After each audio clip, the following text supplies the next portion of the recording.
नमो अरिहन्ताणं नमो सिद्धाणं नमो आयर्याणं नमो वज्रायाणं नमो लोये सव्यसाहुणं मङ्गलं भगवान् वीरो मङ्गलं गौतमो गणी मङ्गलं कुन्दकुन्दार्यो जैनधर्मोऽस्तु मङ्गलम् सर्वमङ्गलमाङ्गल्यं सर्वकल्याणकारिकं प्रदानं सर्वधर्माणां जैनं जयतु शासनं जैनं जयतु शासनं सर्वव्यापैकचिद्रूप सर्वोपाये परात्मने सोपलब्धिप्रसिद्धाय ज्ञानानन्दात्मने नमः।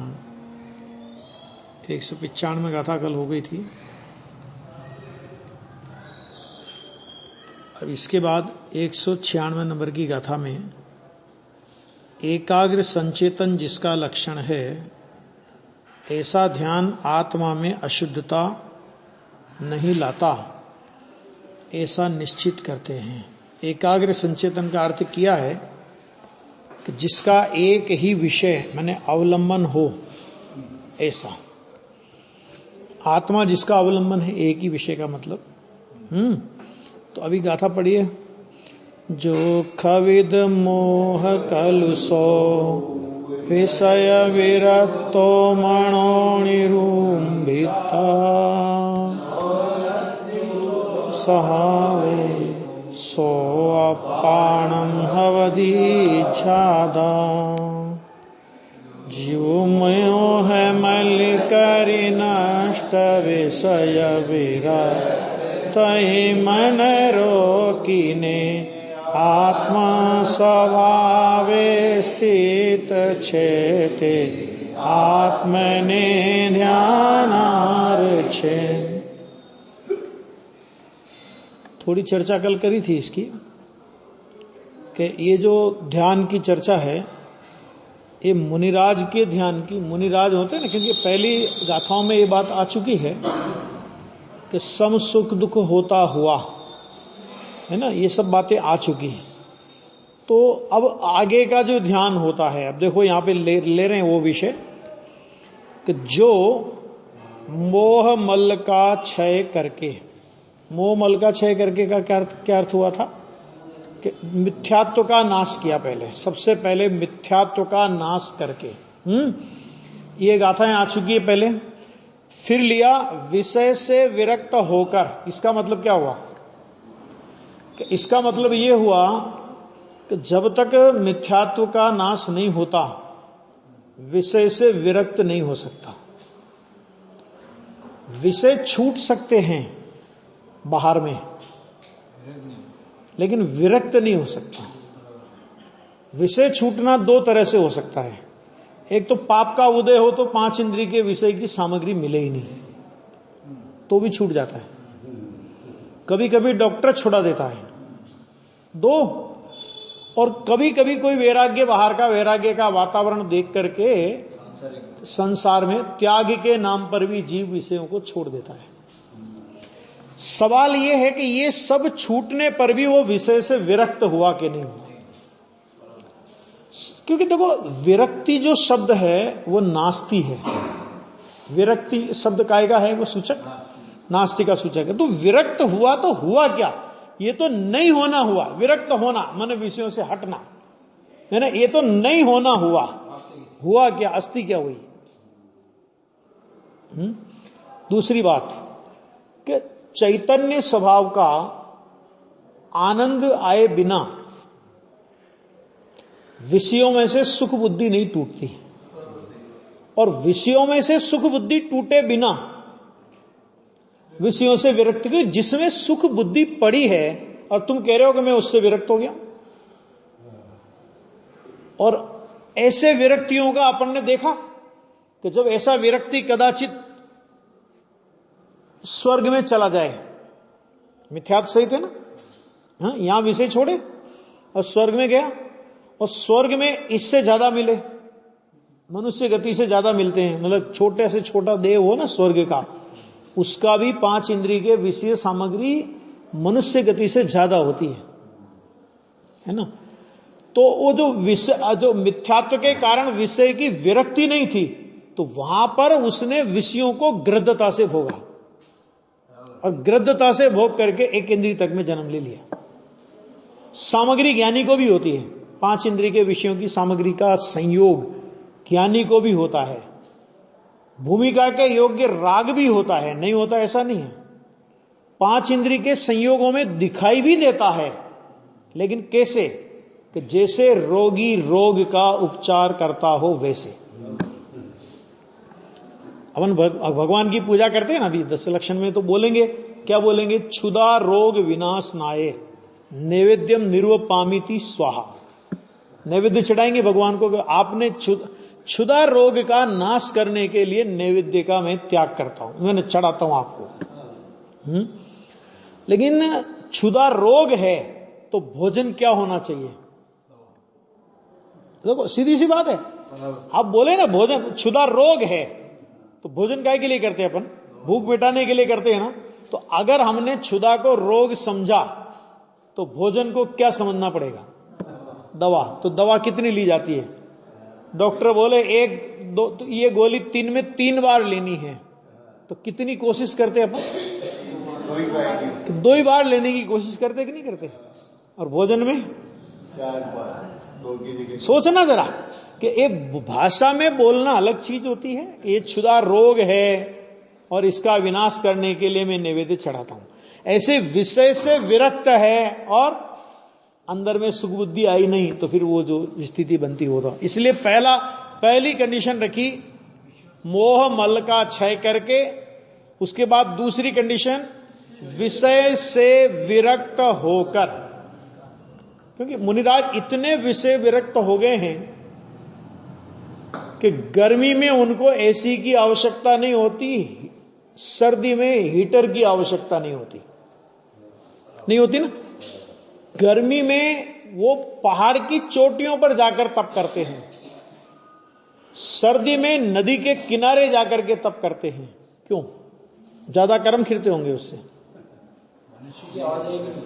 नहीं, आवाजावी तो ठीक है, आवाजावी तो कोई बात नहीं, ऐसी व्यवस्था हम उनकी कर देते हैं कि यहां भी नहीं आएंगे मनुष्य। बोलो 4 चौकीदार लगा देते हैं बढ़िया से, कोई आवे तो वहीं से डंडा मार के भगा देना उसको, नहीं आएगा, कोई नहीं छेड़ेगा मुनिराज को। क्यों? नहीं, शरीर को कष्ट देना, उससे धर्म होता होगा। अरे इतना उनको देखो, वो बात बराबर है कि मनुष्य नहीं आएंगे, ऐसी प्रतिकूल परिस्थितियों में जाकर के वो बैठते हैं कि वहां मनुष्य आएंगे ही नहीं। लेकिन उन मनुष्य नहीं आना वो भी एक कारण है, लेकिन उसके पीछे कारण ये है कि उनको सम सुख दुख हो गए हैं। वो समझ में आ गया कि नहीं आ गया? कोई पहाड़ी पर जाकर के गर्मी में तप करने से कर्म जल्दी खिरते हों, तो ऐसा कुछ नहीं। इसका मतलब फिर तो जिनने जो पहाड़ी पे होंगे उन्हीं के कर्म खिरे होंगे। जितने भी जो केवल ज्ञान कल्याणक जिनके भी हुए हैं गर्मी में, तो सबके पहाड़ी पे हुए थे क्या? ऐसा कुछ नहीं। सर्दी में भी जिनके केवल ज्ञान कल्याणक हुए, मतलब वो तिथियां तो सबकी लिखी है, तो वहां ये भी लिखा है कहां केवल ज्ञान कल्याणक हुए, ऐसा कुछ नहीं है। लेकिन वो सम सुख दुख का परिचय है कि उन्हें जिस जगत जन जिस परिस्थिति को प्रतिकूल समझते हैं, मुनिराज उसी परिस्थिति में अनुकूलता का वेदन करते हैं। कोई लेना देना नहीं, बाहर की परिस्थिति आत्मा में आती नहीं है, और उस परिस्थिति में रह करके भी आत्मा का ध्यान करते हैं। तो ये विषय विरक्त होकर फिर क्या करते हैं? मन का निरोध करके, मन डोला फिरता है ना इधर उधर, रॉकेट से भी ज्यादा तेज गति है इसकी। तो ये मन को स्थिर करके, तो मन को स्थिर कैसे करें? देखो उपदेश की शैली है मन को स्थिर करके। मन को स्थिर करके माने सीधी बात है कि अपने स्वभाव में उपयोग जुड़ा, मन पावे विश्राम। क्योंकि जब मन का कोई काम ही नहीं रहा वहां पर, तो मन क्या करेगा? फिर आराम से रेस्ट करेगा, भाई ठीक है अपना कोई काम है ही नहीं अभी। क्यों नहीं है? क्योंकि भगवान आत्मा का प्रत्यक्ष संवेदन हो रहा है।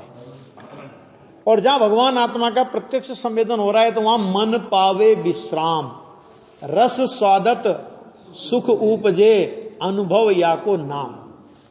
तो मन का निरोध करके, मन को रोक करके, तो मन को रोकने का मतलब क्या कि रोकना ये उपदेश की शैली।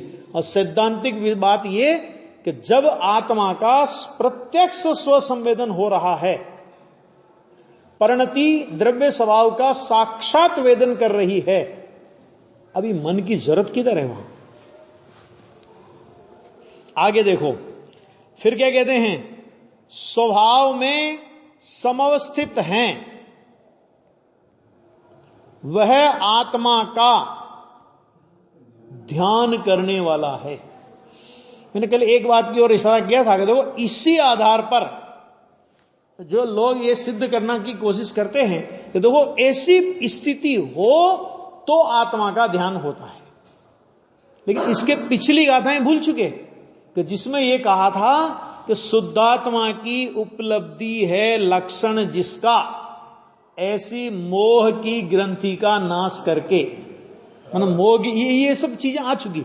और इसी तरह का विषय जब ये प्रवचन सार शुरू हुआ था, और प्रवचन सार के शुरुआत में एक शुद्धोपयोग अधिकार प्रारंभ होता है। शुरू में देखो जरा, मैं गाथा बोलता हूं, 13 या 14 नंबर की गाथा होगी। पेद बताना पड़ेगा भैया, ऐसे थोड़ी एक दो मुंह जो नहीं याद है, बताता हूं।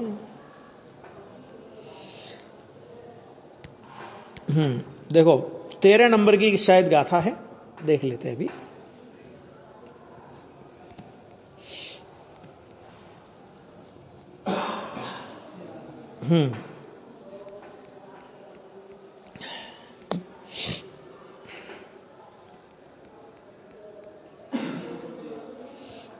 पेज नंबर इसमें आएगा आपका 20 नंबर का पेज होगा, ग्रंथ में 20 नंबर का पेज होगा।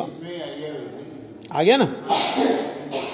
हाँ देखो यहां पे देखो, अभी इसका 19 नंबर के पेज पे देखना जरा इसका, कि अब इस प्रकार माने ये बात हो गई, अभाव अशुभोपयोग वगैरह सब है, वो सारी चर्चा कर दी। फिर अब इस प्रकार यह भाव भगवान कुंद आचार्य देव समस्त शुभो योग, शुभाशुभोपयोग वृत्ति को, माने शुभ उपयोग रूप और अशुभ उपयोग रूप परिणति को अपास्त करके, अपास्त का मतलब होता है उसका तिरस्कार करके, हे मानकर, है ना। फिर क्या करते हैं,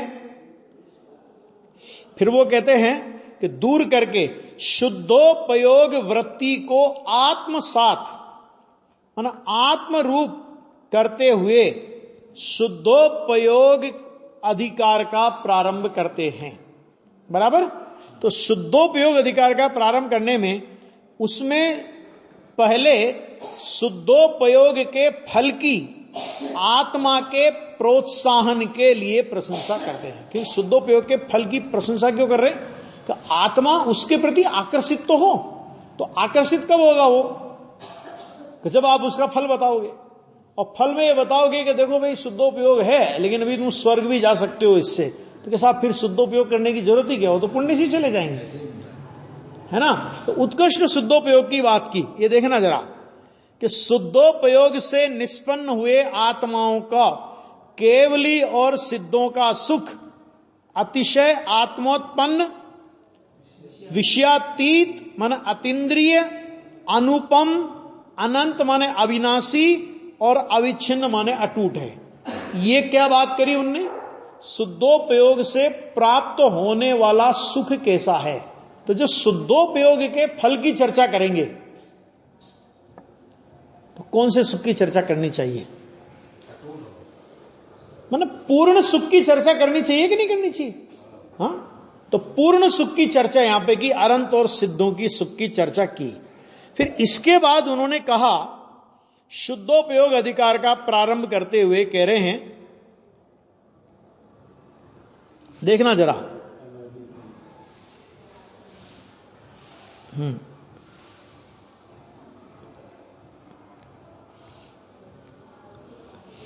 इसके ये गाथा भी छोड़ना, पहले 14 नंबर की गाथा छोड़ना, उसके पहले 15 नंबर का गाथा का उपोद्घात देखना कि शुद्धोपयोग की प्राप्ति। अब ध्यान देना, अभी 14 नंबर की गाथा में उन्होंने शुद्धोपयोग परिणत आत्मा की बात करी है। देखो यहां पे लिखा ना कि शुद्धोपयोग परिणत आत्मा का स्वरूप कहते हैं। ये भ्रम क्यों हुआ? ये शुद्धोपयोग 7वें या उससे आगे ही होता है, ये भ्रम क्यों हुआ? उसका कारण देखना जरा कि शुद्धोपयोग परिणत आत्मा का स्वरूप कहते हैं, लेकिन वो किस आत्मा की बात है वो आगे की गाथा नहीं पढ़ते, और ये गाथा पढ़ करके उसमें से अर्थ निकालते हैं। आगे की गाथा अगर आप पढ़ो तो इस गाथा का अर्थ अपने आप क्लियर हो जाएगा। वो क्या कह रहे हैं कि शुद्धोपयोग की प्राप्ति के बाद तत्काल, आगे समझ में, तत्काल का मतलब क्या हुआ? तो अंतर पड़े बिना ही होने वाली शुद्ध आत्म स्वभाव माने केवल ज्ञान की प्राप्ति की प्रशंसा करते हैं।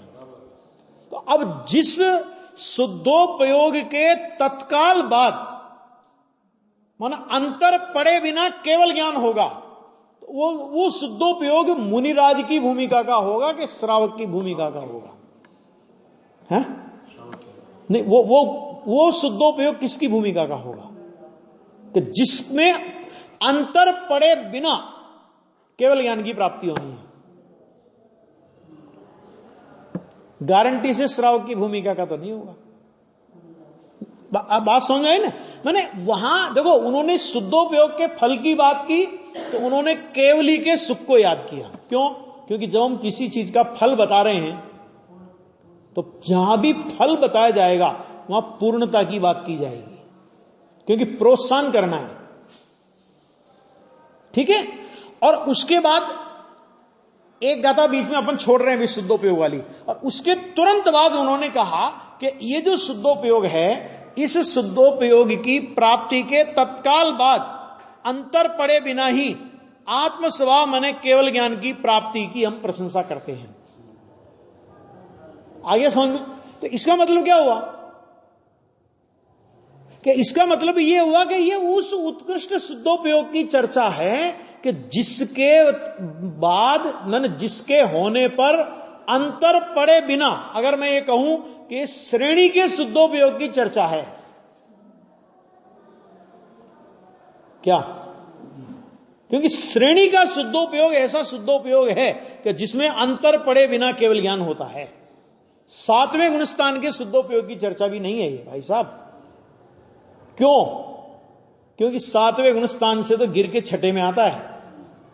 केवल ज्ञान की बात कहां रही वहां, है ना? तो इससे तो यह सिद्ध कहां हुआ कि 7वें गुणस्थान में शुद्धोपयोग होता है ना?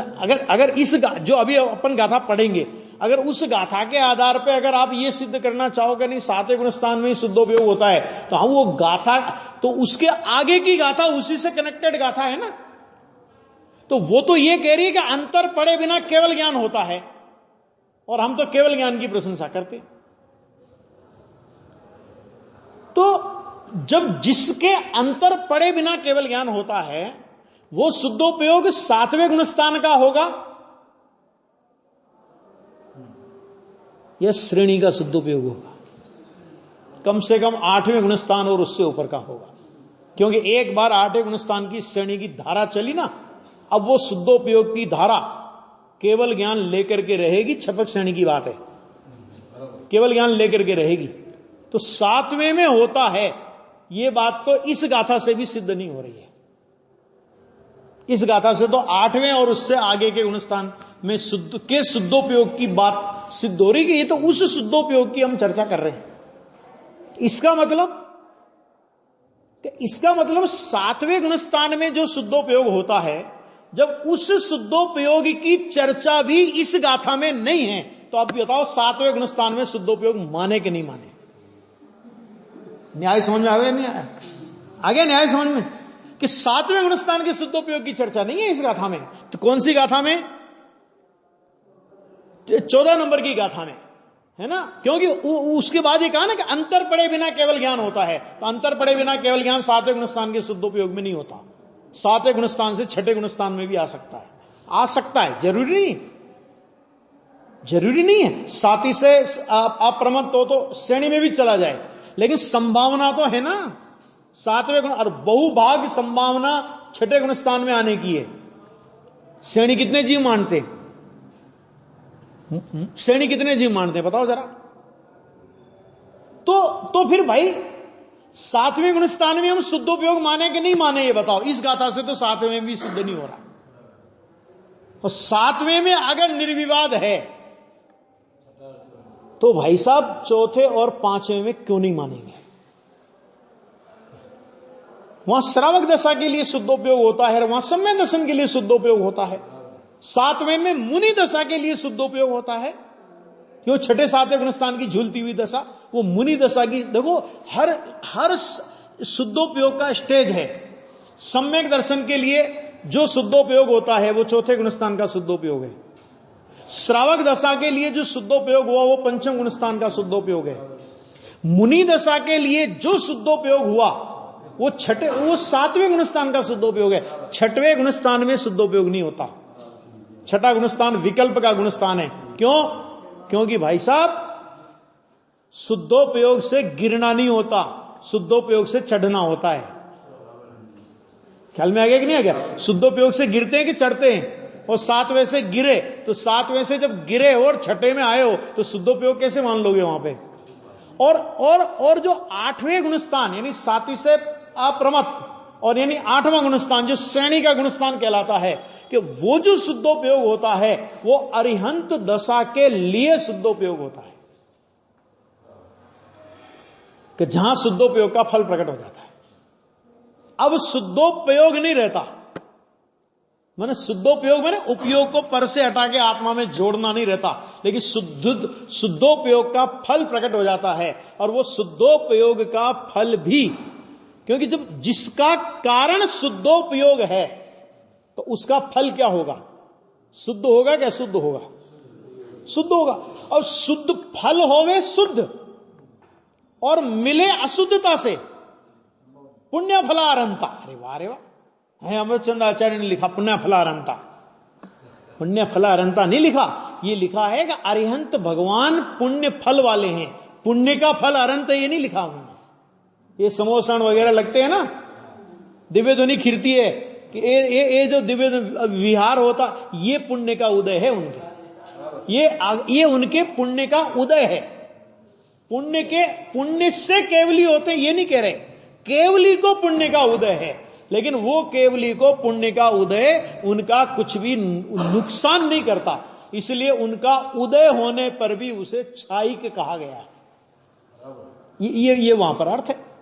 अब देखो 14 नंबर की गाथा पढ़ो, फिर अगले अपना जो विषय आएगा उस पर देखते हैं। देखो अब 14 नंबर की गाथा में पूरी जिनवाणी को पूर्वा पर जब तक नहीं पढ़ा जाएगा, पहले क्या कह रहे हैं आगे क्या कह रहे हैं उसको पूर्वा पर पढ़ो पहले, तो पूर्वा पर पढ़ने पर वो पता लगेगा कि ये क्या कह रहे हैं। अब इस एक गाथा को अगर आप रख दो तो एक गाथा को रखने के बाद तो ये सिद्ध होगा कि हाँ साहब शुद्धोपयोग तो मुनिराज को ही होता है। लेकिन पहले की गाथा पढ़ लो और आप बाद की गाथा पढ़ लो, तभी तो गाथा में क्रम है ना, क्योंकि एक गाथा में सारी बात तो नहीं कह सकते, एक गाथा में सारी बात तो नहीं कहेंगे, तो क्रम है। अब उस क्रम को नहीं पढ़ेंगे और ये गाथा देखो लिखा नहीं लिखा, देखो लिखा नहीं लिखा, देखो लिखा नहीं लिखा, मैंने कहा लिखा, लेकिन जो तुम कह रहे हो वो इससे भी सिद्ध नहीं हो रहा, क्योंकि ये तो 8वें गुणस्थान की बात है, उससे आगे की बात है। आगे अब देखो सूत्रों के अर्थ के ज्ञान बल से स्वद्रव्य और परद्रव्य के विभाग के परिज्ञान में, शब्दान में और विधान में मैंने आचरण में समर्थ होने से, यानी स्वद्रव्य और परद्रव्य की भिन्नता का ज्ञान, शब्दान और आचरण होने से जो श्रवण पदार्थों को और उनके प्रतिपादक सूत्रों को जिन्होंने भली भांति जान लिया है। आ गया श्रवण ऐसे हैं। अच्छा फिर देखो समस्त 6 जीवनी काय के हनन के विकल्प से, ध्यान से सुनना, हनन के विकल्प से और पंचेंद्रिय संबंधी अभिलाषा के विकल्प से आत्मा को व्यावृत करके, मैंने पृथक करके आत्मा का शुद्ध स्वरूप में संयमन करने से और स्वरूप विश्रांत निस्तरंग चैतन्य प्रतपन होने से जो संयम और तप युक्त हैं। ये यहां से संयम और तप की व्याख्या निकलती है। आ गया? अच्छा, आगे देखो, फिर कहा सकल मोहनी के विपाक से, भेद की भावना की उत्कृष्टता से, यानी समस्त मोहनी कर्म के उदय से, विभिन्नत्व की उत्कृष्ट भावना से, निर्विकार आत्म स्वरूप को प्रकट किया होने से जो वीतराग हैं। आ गया? आगे देखो, फिर कह रहे हैं और परम कला के अवलोकन के कारण। किसका अवलोकन कर रहे हैं? वो परम कला, केवल ज्ञान का अवलोकन कर रहे हैं अब तो। क्यों? कि अंतर पड़े बिना केवल ज्ञान होने वाला है उनको, रिवर्स घेर है ही नहीं कि वापस मुड़ के पीछे आ जाएंगे, है ना। तो कह रहे परम कला के अवलोकन के कारण साता वेदनीय तथा असाता वेदनीय के उदय से उत्पन्न होने वाले जो सुख दुख, उन सुख दुख जनित परिणामों की विषमता का अनुभव नहीं होने से, अनुभव ही नहीं होता, पता ही नहीं चलता है। शुद्धोपयोग में है तो पंडित जी ने लिखा मोक्ष महाप्रकाशक में कि बहुत ढोल नगाड़े बज रहे हों तो भी शुद्धोपयोग में ध्यान में लीन को कुछ पता ही नहीं चलता है। देखो, परम सुख रस में लीन निर्विकार स्वसंवेदन रूप परम कला के अनुभव के कारण इष्टानिष्ट संयोगों में हर्ष शोकादि विषय परिणामों का अनुभव न होने से जो सम सुख दुख हैं, ऐसे श्रमण शुद्धोपयोगी कहलाते हैं। कैसे शुद्धोपयोगी? तो उसके बाद तुरंत लिख दिया कि अब शुद्धोपयोग की प्राप्ति के तत्काल बाद अंतर पड़े बिना ही होने वाली शुद्ध आत्म स्वभाव माने केवल ज्ञान की प्राप्ति की प्रशंसा करते हैं। अब ये बोलो कौन से शुद्धोपयोग की चर्चा है? आगे बात समझ क्या कहना चाह रहे हैं, है ना। ये अपना विषय नहीं था, लेकिन एक विषय आया तो थोड़ा आपके वो रखा सामने। अभी देखो अपना वापस जो विषय अपना चल रहा है, कौन सी गाथा थी अपनी? 196 बराबर। अब देखो ये 96 में क्या कहते हैं? एकाग्र संचेतन का जो चर्चा चल रही है उसमें पहला शर्त लिया उन्होंने कि जिसने मोह मल्ल का क्षय किया है। तो इसमें एक और भी लॉजिक है। मुनिराज होते हैं ना, मुनिराज को जिस मोह का नाश करना होता है, मुनिराज के पास मोह की कौन सी प्रकृति है जरा बताओ? दर्शन मोह की तो प्रकृति नहीं है ना, बराबर। चारित्र मोहनी में भी अनंतानुबंधी नहीं, अप्रत्याख्यानावरण नहीं, प्रत्याख्यानावरण नहीं। कौन सी प्रकृति है? केवल मात्र संजलन कसाय बाकी है। ठीक है। अब मात्र संजलन कसाय जो एक पानी में खींची गई रेखा के समान है। बहता हुआ पानी में आप हाथ से रेखा खींचो, बस वो इधर खींचते जाओगे मिटती जाएगी। उनके कसाय की ये स्थिति है, माने इतनी हल्की कसाय कि जिसको कसाय कहना भी कसाय का उपहास करना है? कि इतनी हल्की कसाय के लिए तो शुद्धोपयोग की आवश्यकता है। समझ में आ गया? इतने हल्की कसाय के लिए तो शुद्धोपयोग की आवश्यकता है। और अनंतानुबंधी जैसी कसाय है, अप्रत्याख्यानावरण जैसी कसाय, और उन कसाय के पिताजी मिथ्या दर्शन जो कसाय को प्राणवायु देते हैं, ऑक्सीजन देते हैं, जिसके बल पर कसाय जीवित रहती है ना, कि वो बिना शुद्धोपयोग के ही हो जाएगा अभाव उसका। ये कहां का न्याय है भाई? बराबर। इन्हें बहुत तर्क लगते हैं। एक प्रश्न और उठाता है कोई कि क्यों साहब अगर ऐसा है तो इतने मिथ्या दर्शन जैसे महापाप का अभाव करने के लिए तो एक गुणस्थान खाली है ना, और संजलन संबंधी छोटी सी कसाय का अभाव करने के लिए 7 गुणस्थान के 8 से श्रेणी होती है ना, 8, 9, 10, 12 माने 4 गुणस्थान, और वो भी 7वें गुणस्थान से, शुद्धोपयोग के गुणस्थान से। और शुद्धोपयोग के गुणस्थानों में श्रेणी मानते हैं 5-5 गुणस्थान, इतनी छोटी सी कसाय का अभाव करने के लिए 5-5 गुणस्थान, मैंने लगातार अंतर्मूर्त स्वरूप की स्थिरता और मिथ्यात्व का अभाव करने के लिए बस थोड़ी देर में काम हो गया तो हो जाता है। इसका एक बहुत अच्छा लॉजिक है। देखो, तो अपना ये हॉल है, अब इस हॉल में बहुत सारा कचरा है, सुद पंचमी का अवसर आया, अपन ने क्या कहा, चलो साफ सफाई। तो अपन ने एक फटका लगाया जोर से, है ना, सारा हॉल साफ हो गया। हॉल को साफ करने में कितना टाइम लगा? मुश्किल से आधा घंटा, ठीक है। अब मैं आपसे पूछता हूं कि हॉल के अलावा ये जो रग है ना, रग, समझ गए, ये जो भी क्या बोलते हैं अपनी भाषा में, हाँ ये रग बोलते हैं ना, ऐसे ये इनमें बारीक बारीक बारीक बारीक कचरा फंसा हुआ है। चाहे ये आपकी खिड़कियां हो, चाहे दरवाजा हो, ये हो कि जो वो हॉल का कचरा था, उदाहरण दे रहा हूं, ये तो हॉल का कचरा ये हो सकता है कि आपको किसी बर्तन में निकालना पड़े। घर का हॉल ले लो, मंदिर के हॉल का नहीं निकालना पड़ेगा, दिवाली पे सफाई करते तो वो बर्तनों में कचरा निकालना पड़ता है, तगारी की तगारियां भर जाती है, और जो बर्तनों में कचरा निकलता है उसको निकालने में लगता है 15 मिनट, 10 मिनट, आधा घंटा। और भाई साहब, जब उस कचरे को साफ करते हो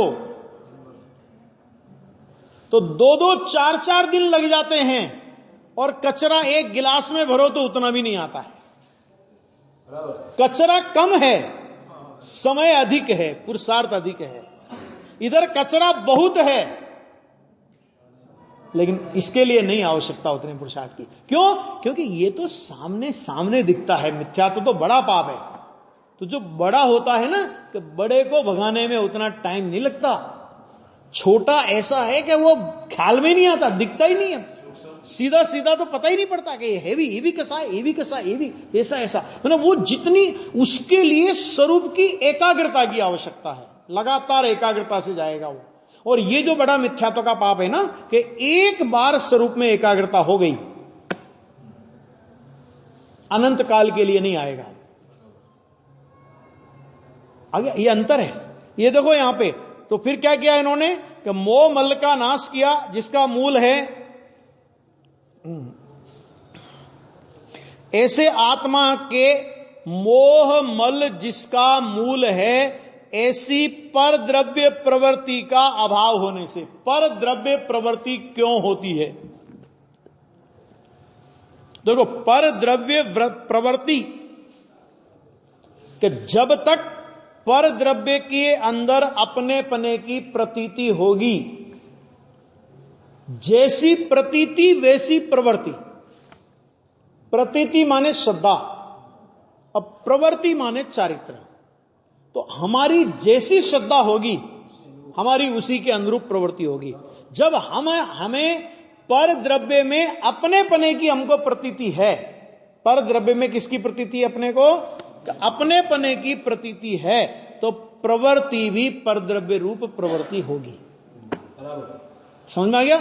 जैसी दृष्टि होती है वैसी सृष्टि होती है। तो पर द्रव्य रूप प्रवृत्ति है तो पर द्रव्य रूप प्रवृत्ति होगी। प्रतीति पर द्रव्य में अपने पने की, तो वहां प्रवृत्ति होगी। तो क्या कहा इन्होंने? जिसने मोह मल का क्षय किया है। देखो, ये अमृतचंद्र आचार्य हैं, और आपको ये पता होगा कि जाति से क्षत्रिय थे। कौन थे? जाति से क्षत्रिय थे। तो क्षत्रिय थे ना, तो सीधे क्षय की बात करते हैं। और पंचम काल में तो क्षय होता ही नहीं, कि वो हम तो काल को देखते ही नहीं, हम तो आत्मा को देखते हैं, और आत्मा में मोह नहीं है। इसलिए आत्मा के आश्रय से हमको तो जो ये मोह का अभाव हुआ है, अब ये क्षायिक लेकर के ही जाएगा। भले अभी क्षोभसम है, मान लिया, लेकिन ये क्षायिक लेकर के ही क्षोभसम का अभाव होगा। इतनी उत्कृष्टता से, इतनी अप्रतिहतता से बात करते हैं। तो क्या मोह मल का क्षय किया है, ऐसे आत्मा के मोह मल जिसका मूल है, कौन सा? कि ऐसी पर द्रव्य प्रवृत्ति का अभाव होने से, पर द्रव्य की प्रवृत्ति का अभाव हो गया। क्यों? क्योंकि मोह मल, मोह था तो मोह उसका मूल था। जब मूल कट गया, पेड़ कितने दिन हरा रखोगे? फिर क्या हुआ कि परद्रव्य प्रवृत्ति का अभाव होने से क्या हुआ कि विषय विरक्तता होती है। ये तब होती है विषय विरक्तता। देखो विषय विरक्तता की कितनी बढ़िया प्रैक्टिकल पद्धति आचार्य देव ने बताई कि मोह मल का नाश होने से परद्रव्य प्रवृत्ति का अभाव हो, माना परद्रव्य की और जो तेरा झुकाव जाता है बार बार। विषय की वृत्ति का मतलब क्या है बताओ? कि विषय की वृत्ति, कि विषय की वृत्ति माना परद्रव्य की ओर झुकाव। किसका नाम है विषय वृत्ति? किसका नाम है विषय वृत्ति? किसका नाम है? कि परद्रव्य की ओर झुकाव का नाम ही तो विषय वृत्ति है ना। तो परद्रव्य प्रवृत्ति का अभाव क्या मतलब? विषय वृत्ति का अभाव मतलब क्या? कि परद्रव्य की प्रवृत्ति का अभाव हो जाए। कि परद्रव्य की प्रवृत्ति का अभाव कब होगा? कि जब तू परद्रव्य को अपना नहीं मानेगा। तो परद्रव्य को अपना मानता रहे और परद्रव्य प्रवृत्ति का अभाव हो जाए, ये तीन काल में नहीं होता। और परद्रव्य प्रवृत्ति का अभाव ना हो और विषयों से विरक्ति हो जाए, ये तीन काल में नहीं हो सकता। ये क्रम है सबका कि परद्रव्य प्रवृत्ति में परद्रव्य के प्रति झुकाव का अभाव होगा, और जब परद्रव्य के प्रति झुकाव का अभाव हुआ तो झुका कहां? क्योंकि झुकना तो है, परिणति झुकेगी तो कहीं न कहीं। तो परद्रव्य की ओर नहीं झुकी तो वो झुकी किधर? कि वो स्वद्रव्य की ओर झुकी, और स्वद्रव्य की ओर परिणति झुकना। अस्थि से स्वद्रव्य की ओर झुकी, नास्ति से इसी को परद्रव्य की प्रवृत्ति का या विषयों की विरक्ति कहते हैं। ये जो अपने यहां प्रतिमाएं होती ना, पहली प्रतिमा, दूसरी प्रतिमा, तीसरी प्रतिमा, चौथी प्रतिमा, पांचवी प्रतिमा, प्रतिमा क्या होती है? ये इसी का नाम है प्रतिमा। कि वो परिणति उनकी स्वरूप में विशेष विशेष विशेष विशेष झुकती जाती है, और जैसे जैसे परिणति स्वरूप में विशेष विशेष झुकती है तो बाहर की प्रवृत्ति विशेष विशेष रुकती जाती है। बाहर का झुकाव उतना उतना कम होता है, और जितना जितना बाहर का झुकाव कम होता है उतना उतना उनकी अंदर में विरक्ति बढ़ती जाती है। बस इसी का नाम तो प्रतिमा है। और है क्या प्रतिमा? हो गया। उससे ये बिंदु लेते हैं खाली, बस उसके बाद कल देखेंगे कि उससे अर्थात विषय विरक्त होने से क्या होता है कि समुद्र में, समुद्र के मध्यगत जहाज के पक्षी की भांति, बहुत बढ़िया दृष्टांत दिया है कि समुद्र के मध्य कोई जहाज है और उस जहाज पर एक पक्षी है ना। तो उसके अधिकरणभूत द्रव्यांतरों का अभाव होने से अब उस पक्षी के लिए समुद्र में आधार कौन है ये बता? वो उड़ता है, थोड़ा थोड़ा उड़ता है। उड़ता है तो पानी पानी पानी, इधर देखे तो पानी, इधर देखे तो पानी, चारों ओर उसको पानी पानी दिखाई देता है। माना उसके बैठने के लिए उसको कोई आधार नहीं मिलता। तो फिर क्या होता है कि द्रव्यांतरों का अभाव होने से जिसे अन्य कोई शरण नहीं रहा है, ऐसे मन का निरोध होता है। यह है पद्धति, है ना। मन का निरोध करो, रोक लो मन को, मन को रोक लो। कैसे रोक लो मन को? मन को कैसे रोक लो? पंडित जी साहब ने लिखा ना, विकल्प नहीं करना, विकल्प नहीं करना। के एक तो विकल्प, पहले एक तो विकल्प चल रहे थे और अब विकल्प नहीं करना, तो विकल्प नहीं करने का विकल्प चालू और हो गया, एक डबल विकल्प हो गया ऐसा। हाँ आ गया। अर्थात जैसे समुद्र के बीच में पहुंचे हुए किसी एकाकी जहाज पर बैठे हुए, शब्द भी गजब का लिया है। जहाज भी दो हो तो चलो इस पे नहीं उस पे बैठ जाएगा, समुद्र भी है, समुद्र में जहाज अकेला है और पक्षी है। तो एकाकी जहाज पर बैठे हुए पक्षी को उस जहाज के अतिरिक्त अन्य किसी जहाज का, नंबर 1 वृक्ष का, नंबर 2 या भूमि इत्यादि का आधार न होने से दूसरा कोई शरण नहीं है, इसलिए उसका उड़ना बंद हो जाता है।